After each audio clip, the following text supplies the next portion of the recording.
Good evening, good afternoon. Welcome back to High Top Sports Oregon. I am Cody the Professor, and we have Derek the Duck. And boy, do we have a spring camp essential video for you. We're going to go over where we think people are going to play, where the fights are going to be in the position groups, and maybe where they're going to transfer out. But let's go ahead and bring in Derek the Duck and see how he's doing. Derek, how are you doing? Hey, I'm doing good, man. Been waiting to get the show on the road tonight. So excited to be here. Coming off a Oregon Conference Championship win last night. The Ducks are dancing, as they say, heading into March. So that's pretty exciting. And as you just mentioned here, we're diving into some spring ball stuff. So the deep Duck fan inside of me is pretty excited to get into that stuff. Yep. And we went ahead and started off this show with a little Jim Brown, A Man's World, just because the men's tournament is on. They are fighting for a spot. And Derek, I see a little swag that we haven't seen before. Is that a High Tops? Is that something fresh that the That High Tops did for Oregon? it's a fresh high top shirt. Yeah, man. I checked out High Top Sport, and they have their nice little apparel line there, and I saw the hoodie, the nice dark green, nice and comfy. So I couldn't resist it. I had to scoop it as soon as I saw it. So highly encourage everybody to go check out the apparel line there. High Top's doing some pretty cool stuff with their apparel. So yeah, I'm loving my hoodie, man. It's pretty great material. Yeah, so we're gonna have that in the description. You can go ahead and yank that up. We're gonna have some Oregon specific stuff when you guys hit 8,000 subscribers. So go ahead, like and subscribe as always. And then let's go ahead and get into the spring ball deal here. So let's go ahead and get into spring practice notes. Balls flying off the hands. Tackling looks great. We're gonna win by a milli. I know. That's what we're saying in Gatorland. That's what we're saying in Oregon land. That's what we're saying in Georgia land. All the top channels are saying the same thing. Listen, everybody looks faster. Everybody looks bigger. Everybody put on 10, 15 pounds of lean mass. What do we got when it comes to the Oregon Ducks and their spring training notes? Yeah, I mean, first off, you hit it 100%. I'm convinced Oregon's winning a national championship this year. There's no ifs, ands, or buts about it, baby. We're the off-season national natty champs again this year. Yep. Those 20-second snippets, it's like crack cocaine in your system, man. You just got to have more once you see the first one. But yeah, it's always cool seeing the highlights from that. Obviously, seeing the Dylan Gabriels and the Dante Moores hitting practice. That's some pretty electric stuff. I know that got fans pretty amped to see them in an Oregon uniform for the first time, myself included. So yeah, absolutely loving, being able to get back into the swing of things in spring practice so far. Yeah, and so what you want to get out of the spring practice is obviously some names that'll flash, and obviously injury free is what we want for everybody, not just Oregon, but all the colleges. Somebody's going to get hemmed up with an injury, unfortunately. But let's go ahead and get into what we're here for. Spring wise notes. What has changed with you guys going into the Big Ten? Is it tackling? Is it ball management? Is it leverage? What's going into your mind that you have seen in those little small 20-second clips that has changed from the Pac-12? Yeah, so the biggest thing that I've seen so far, just from, post practice interviews and such like that, the little, 15 minutes that the media gets to be in these practices. One thing that I saw that was here this year that wasn't necessarily here last year, it was a tackling specific drill. I know we were talking about it previously, but in spring camp, there's no contact. So Oregon's just in shells and they're, hitting pads and such like that. But there is, a contact or a tackle drill that's happening right now. So I think there's going to be a slight point of emphasis on the tackling heading into the Big Ten. Something we talked about on our show the last 2 weeks, actually going into the Big Ten is, the trenches, and the backs are just bigger, more physical. It's definitely a different style of play that we've seen in the pack previously. In the pack, you know what it is. It's a lot of get your speedsters the ball out in space and kind of let them make the plays out there. But now we're heading into a conference where the point of emphasis is, you know, you bulk up your lines on both sides. You know, you have a big back, a big bruiser who is able to, you know, push the pile and gain your 3 to 4 yards of carry and kind of play a more pro style offense. So I think Oregon's kind of gearing up for that. You know, another thing we talked about a little bit was Dan Lanning coming from the SEC, Alabama and Georgia specifically, where he understands what it's like to come from a bit of a more physical conference. You know, the SEC and the Big Ten, they are a little bit fundamentally different, but at the same time, I think they're more on par with each other in terms of the physicality that you need to bring on the defensive side of the ball, especially. So I think that's something that Dan's been trying to implement over the last 2 years and this year specifically going into Big Ten year one. So yeah, I think we're going to see a bit more of that once spring practices resume after finals week. And we get some more guys with the team, the Brandon Johnsons, the Jabbar Muhammads, once they're able to join the team. I think we're going to see a lot of tackling emphasis, the kind of like you mentioned, the leverage as well, just because, you know, the trench warfare is that much more important in the Big Ten as it was in the pack. So I think those are two things that we're going to see just a little bit more of a focal point in this year's practices compared to last year. For sure. And we're not trying to beat up on the pack. It's just a different style of game. They recruit different type of guys. Offensive line is big and they're road graders. They are willing to run the ball down your throat. All the offensive lines in the Big Ten are halfway decent, and they love to run block and they love to grind you out. And every single Big Ten team has a thicker running back. You hit him in the hole with an arm shot, it's not going to work. We saw it with Wisconsin. We saw it with Penn State. We saw it with Michigan. We saw it with Maryland. It doesn't matter.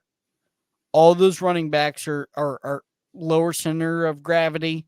They're not, you know, necessarily home run hitters. They'll hit a home run if you let them, but they're lower center of gravity. They're going 10, 12, 14, 16, 18 a pop, and that's what wears your defense down. Yeah. The tackling drill is big for you guys. Now, I ask you this.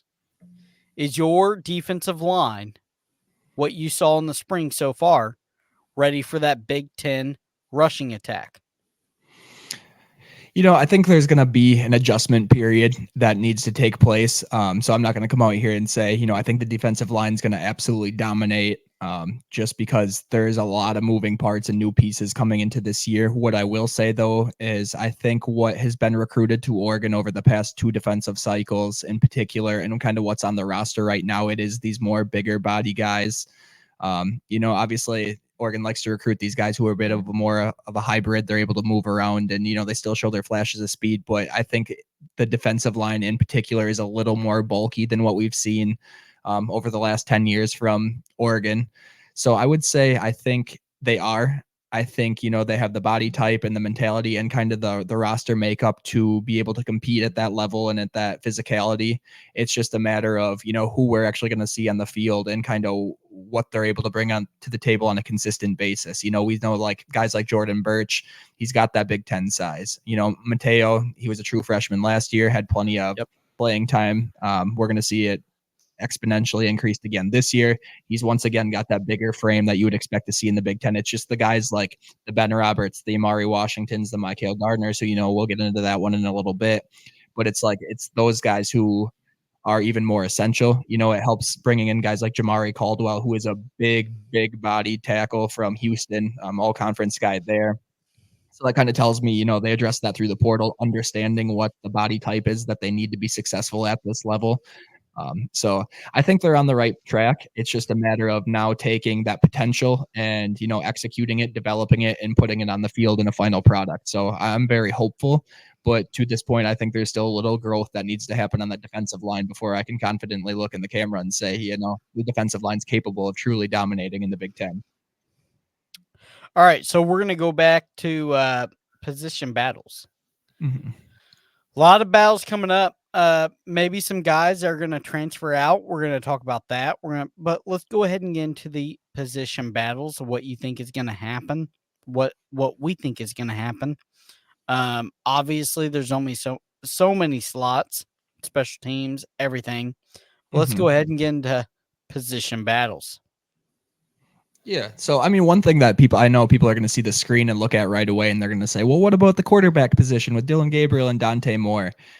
I didn't include that one intentionally. I think we're going to see Dylan Gabriel start. Something we've been talking about previously is I think Dante Moore is going to get the chance to compete. And if we know one thing about Oregon and kind of how Dan Lanning structured his team is that, if there's somebody who shows themselves to be the true number one there, they're going to be on the field. So if Dante Moore happens to bring that to the table and Dylan Gabriel regresses in the system or doesn't translate quite like we'd want him to, then that could be. But that's not necessarily the position battle that I'm most interested in. These are the ones that I'm kind of looking at and I'm like, oh, this could play out to be quite interesting. And to me, that starts with the running back position. I think we know that Jordan James is going to be our running back one. He's going to get the bulk of the carries. But as we've seen the last couple of years, there's a true rotation that happens at that running back position. And the guys who are sitting in that 2-3 position, they're going to get their fair share of playing time as well. So, we got three guys here vying for, obviously they want the RB2 position, but we got three guys vying for two, real playing time positions between Noah Whittington, who is coming off of injury. I think that's pretty important to note. But, Dan Lanning has said that he's ahead of his projected progress to this point, has been participating in spring drills and stuff like that. They are, being cautious with him, but he's returning from injury and, we know what he's able to bring to the table. Jay Harris, the D2 transfer, Heisman finalist, D2 version of the Heisman, finalist there at Northwest Missouri State. Very big back, 6'2", 220. By far the biggest back on our team in terms of size. A comparable size to him would be like a Saquon Barkley, Najee Harris, just with like the height and weight standard, not necessarily like the skill set that they brought to the table, but, the sheer size. And then Jaden Lamar, who saw some playing time as a true freshman last year. We know Dan and Will Stein kind of like using him and his skill set in the offense, and I think he'll get some reps again this year, but it's kind of interesting to me to see what order these three position themselves in coming into this year. So that's definitely one I'm going to keep an eye out on, kind of see how they're utilized in the spring game. So I'm excited for that, that one in particular. And then the wide receiver 3 position, I think it's pretty well known at this point. We're going to see Evan Stewart and Tez Johnson kind of hold down those first two wide receivers, but we know Oregon likes to run a lot of 3 wide receiver sets. And they're no stranger to getting the ball. And I think we got, once again, 3 guys primarily who are vying for that position between Trayshawn Holden, Gary Bryan Jr., who, both of those guys, we saw them in plenty of gameplay last year. I think they're going to get their chance again. But the one that interests me is the Jurion Dickey. Obviously he was a 5-star recruit, number 2 overall wide receiver, and I believe is the 23 class. He was a little bit banged up with a meniscus issue last year.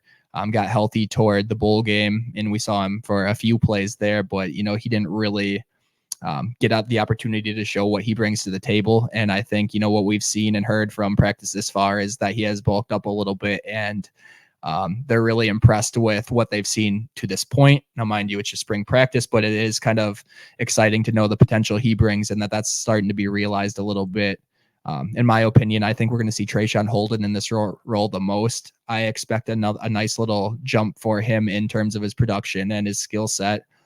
So I think Trayshawn's going to hold down that kind of wide receiver 3 role for the most part, but that's not me to say that we won't see those other 2 guys. I think they're going to get plenty of playing time in itself. It's just a matter of who the technical starter is in that position.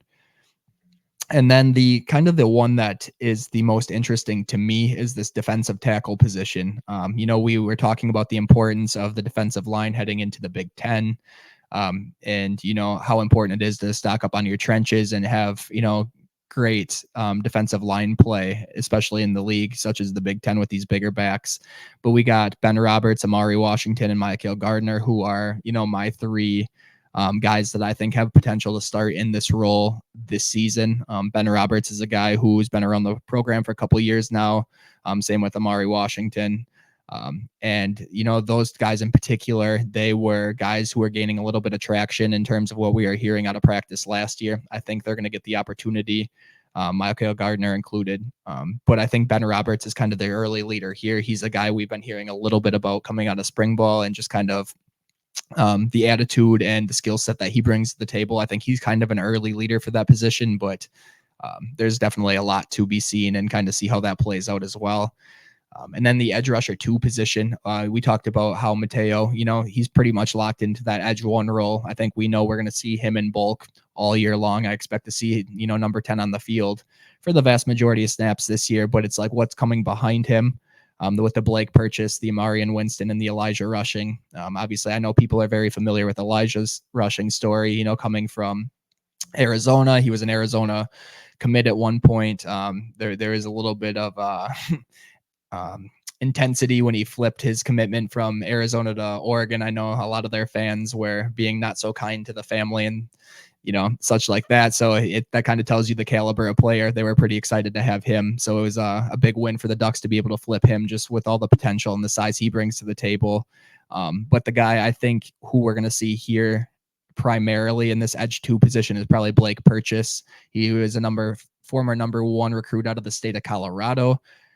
We were able to hold him off from the Buffs at one point and ended up signing with the Ducks. We saw him in flashes last year as a true freshman.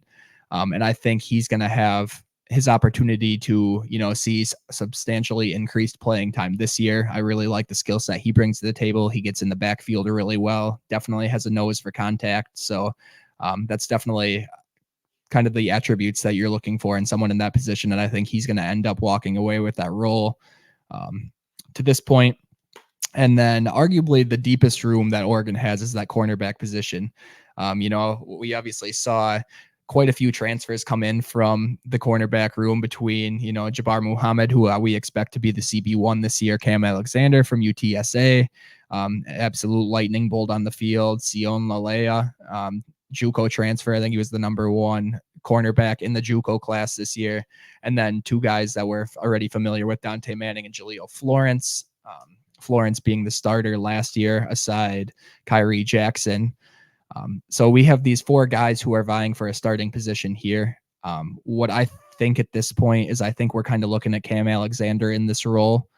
Jaleel Florence was a starter last year, so people kind of assume that he automatically has a leg up there, but he is returning off injury. He's not quite participating in spring drills yet to this point. So I think there's a little bit of rehab that needs to take place before he's even able to get onto the field and get into spring practices and kind of start to establish himself in that role. So I would say a very early leader in this one is Cam Alexander, just because of the attributes he brings to the table. Like, I kind of mentioned he's an absolute speedster, which is kind of something you're going to want opposite of Jabbar Muhammad to kind of trail some of these, like I'm thinking of the Ohio State in particular. We got some burners on the outside for Ohio State. We're going to need someone to kind of offset that. And that was kind of a weakness for Oregon last year, particularly when we were taking a look at the Washington tape.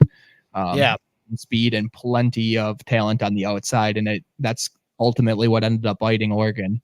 And I think they kind of learned from that, and that's something that Tosh talked about in the offseason. So I think we're going to see Cam in that role. But, once again, there's just a ton of talent here. So I think that's going to be a true position battle from start to week 1 of this year's season. So I'm really excited to see how that one plays out as well. So obviously, got some guys leaving. You're over the scholarship. Where do you see that coming from? Yeah. We just talked about how they were sitting at 92 scholarship players. They lost 2 players this week that are no longer with the team, with Viope Lalolu and Michael Wooten, which drops our scholarship number down to 90. We need to lose 5 players, and they're going to come from somewhere. Quarterback, possibly young quarterback. Yeah. So quarterback's an interesting one because of the sheer talent there. So, everyone's obviously familiar with Austin Novosad, and it's been made a point, Dan Lanning already made a comment this year, how he's already far ahead of where he was at this point last year, just spending another year in the system, learning behind Bo Nix last year. But with that being said, it's really tough because he doesn't have a way to a starting position this year. Obviously, I don't think you bring in a guy like, right. I don't think, this year in particular, you don't bring in a guy like Dylan Gabriel to come sit the bench. And then you're talking about Dante Moore that year after that. So if he comes to truly learn from Dylan Gabriel, sit in this offense and kind of, soak that in for a year, take over the next 2 years potentially. So now we're talking another 2 years out. So we're talking one potential year of remaining eligibility for Austin Novosad as a scholarship player. And then all of a sudden you're bringing in the number one dual threat quarterback in the nation in next year's cycle with Akili Smith Jr., who, obviously Novosad could try to start that 1 year and wait, for his and Dante Moore. And that's after he exhausts his years of eligibility too, if he would decide to come back for an extra year. So there's not a true path to his playing time. And I think when there's someone as talented as Novosad is, and the growth that he's been able to show so far, I think there's a potential he hits the portal. I'm not saying this with absolute certainty. We were just talking about if there's a spot that is coming from, you're going to want one of your players like that to go find his opportunity to a starting role somewhere. So do you hold that against your head coach? No, not at all. And I don't, to be honest, I don't hold that against anybody per se. I mean, get the best talent available. Yeah. It's you got to, especially, when you're heading into the Big Ten, quarterback play is essential. It's essential in every league. Let's be real honest here. And Oregon has thrived off that over the last, in my lifetime, really, between, Dennis Dixon and Marcus Mariota and Jeremiah Masoli and Darren Thomas, Justin Herbert, Bo Nix, obviously. In order to run this offense, it's essential that the person at the head of that offense is, it's locked in. It's the best player available. You have to. It's essential. So then, when you're bringing in guys like Dylan Gabriel and Dante Moore, you're just shoring up your future. You don't want to go in year after year worrying about your quarterback position. So no, I can't fault him for it. So as a Oregon fan, if Novacek goes to Oregon State, you're not going to be mad. I will never be mad at a kid who, especially like this, where I can see that he's buried in a sense, no matter where he goes. I can't hold it personally. You know what I mean? It's not like he looked at the University of Oregon, said, F you guys, I'm going to go to wherever.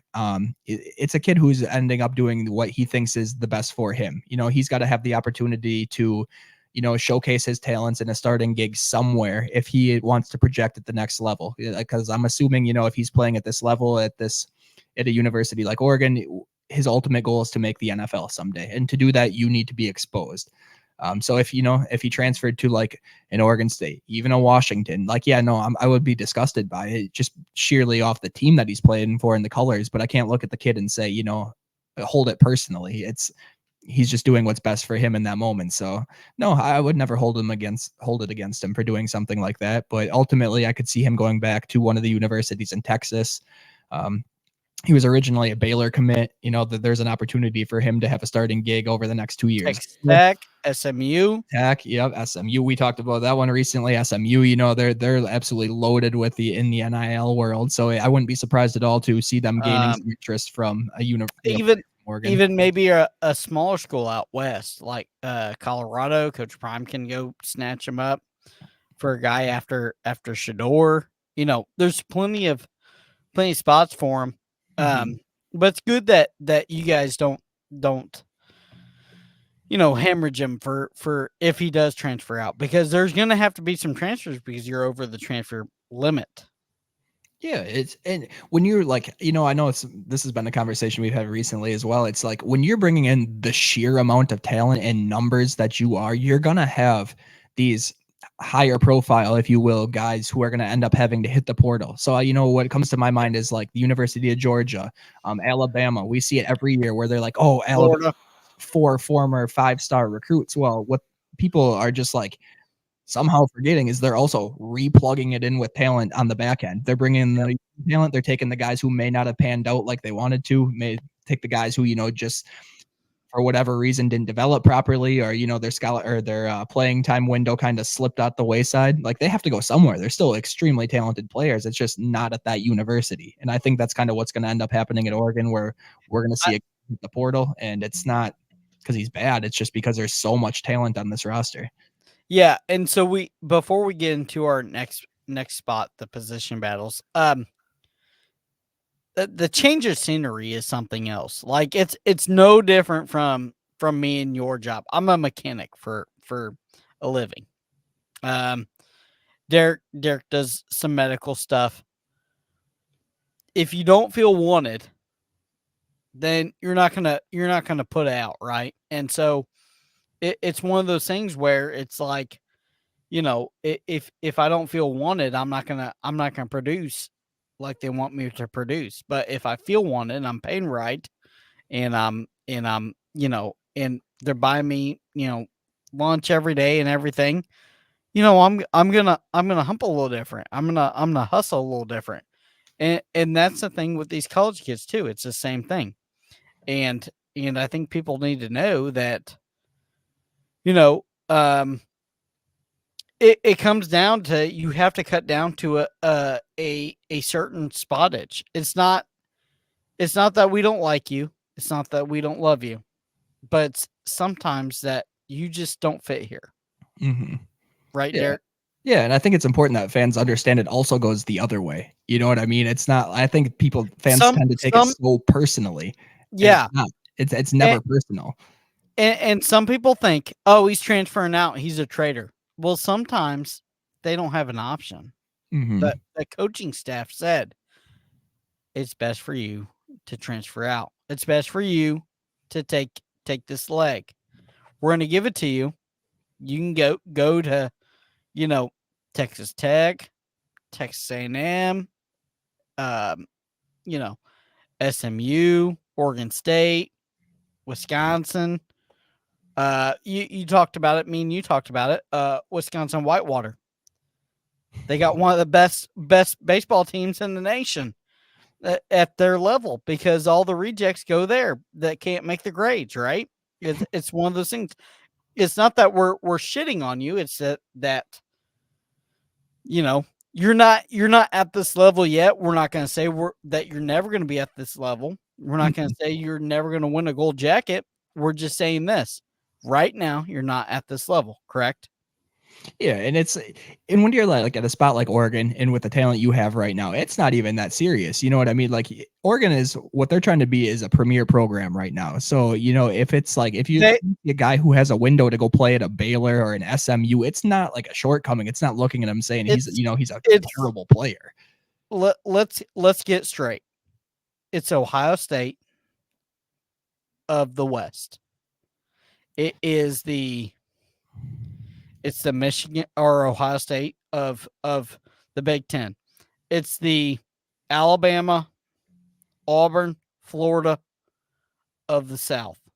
That's what Oregon is at recruiting wise compared to these other schools. Am I wrong? No, you're spot on. It's what they're aspiring to be, and if you want to be at that level, if you want to be, the premier program on the West Coast, you have to recruit at a high level. That means bringing in a ton of talent, and that means you're kind of trimming the fat per se. And we're gonna see it happen. It's just a product of the environment, product of having such a stacked recruiting class multiple years in a row. So it's it's nothing personal. We're going to see some guys every year that hit the portal that people are going to scratch their head and go, oh, he could have potentially had some playing time, but we don't know what's going on behind the scenes. Clearly, someone sat down with this young man and said, it's in your best interest that maybe you look elsewhere for playing time. Can't be mad at the kid. You know what I mean? He's just doing what's best for him. So it's going to happen. People are going to be upset. I encourage him to, encourage the kid to go follow his dreams and, follow the playing time as he sees fit.